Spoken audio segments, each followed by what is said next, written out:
अस्सलाम वालेकुम, welcome to my channel. आज मैं बहुत ही मज़ेदार और क्रिस्पी बिल्कुल बाज़ार जैसी पापड़ी बनाने की रेसिपी आप लोगों के साथ शेयर करूंगी। ये वो पापड़ी है जो आप चना चाट के ऊपर या दही पकौड़ियों के ऊपर डाल के खाते हैं। रमज़ान आने वाला है तो ये चीज़ें घर में बनती हैं, तो उसके ऊपर आप ये इस्तेमाल कर सकते हैं।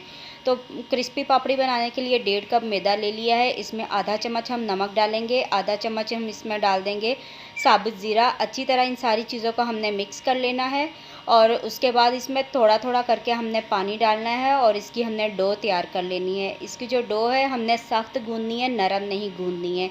डो जितनी इसकी सख्त होगी हमारी पापड़ियाँ उतनी ही क्रिस्पी बनेंगी। तो आप देख सकते हैं कि इसमें सिर्फ मैंने ज़ीरा और नमक का इस्तेमाल किया है, इसमें हमने घी नहीं डाला है।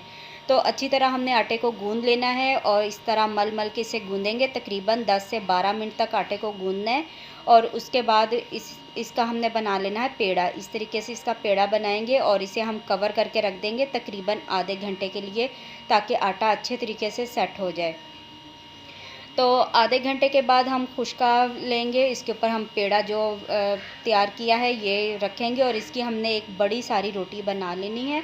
रोटी आप जितनी बारीक बनाएंगे पापड़ियाँ हमारी उतनी ही क्रिस्पी बनेंगी। तो बड़ी सारी हम इसकी रोटी बना लेते हैं और उसके बाद हमने इसे काट लेना है। कोई भी आपके पास गोल चीज़ हो तो आप उससे इसकी छोटी टिक्कियाँ भी काट सकते हैं, बड़ी भी मैं गिलास के साथ काट रही हूँ। तो इस तरीके से सारी हमने इसकी टिक्कियाँ बना लेनी है। रोटियाँ बनाएंगे छोटी छोटी सी, ये मैं छोटे साइज़ में भी बनाऊंगी और बड़े साइज़ में भी। अब फोक की मदद से इसके ऊपर हमने निशान लगा लेने हैं ताकि ये जो हमारी पापड़ियाँ हैं ये फूले ना।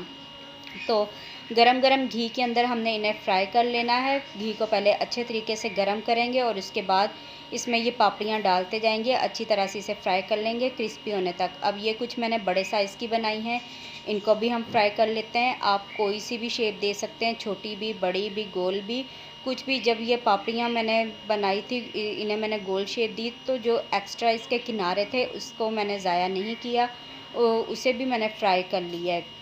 तो वो भी बहुत ज़्यादा क्रिस्पी बनी है। तो इस तरीके से हम सारी ही पापड़ियाँ फ्राई करते जाएंगे। तो ये बहुत ज़्यादा क्रिस्पी बनती है और इसे बनाना बिल्कुल भी मुश्किल नहीं है, आसानी से आप घर में बना सकते हैं।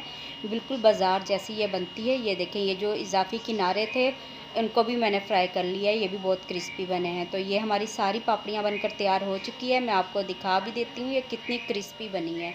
ये देखें, अभी मैं इसे तोड़ूँगी तो आपको खुद ही पता चल जाएगा। ये देखें, बहुत ज़्यादा ये क्रिस्पी बनी है। आप इस तरह अपने घर में आसानी से ये पापड़ी बना सकते हैं। छोटे बड़े साइज़ में जो भी साइज़ आप रखना चाहते हैं वो आप रख सकते हैं। अगर आपको वीडियो अच्छी लगे तो वीडियो को लाइक करें, शेयर करें और अगर आप मेरे चैनल पर न्यू है तो चैनल को सब्सक्राइब करके बेल के आइकन को भी दबा दें। Thanks for watching. अल्लाह हाफिज़।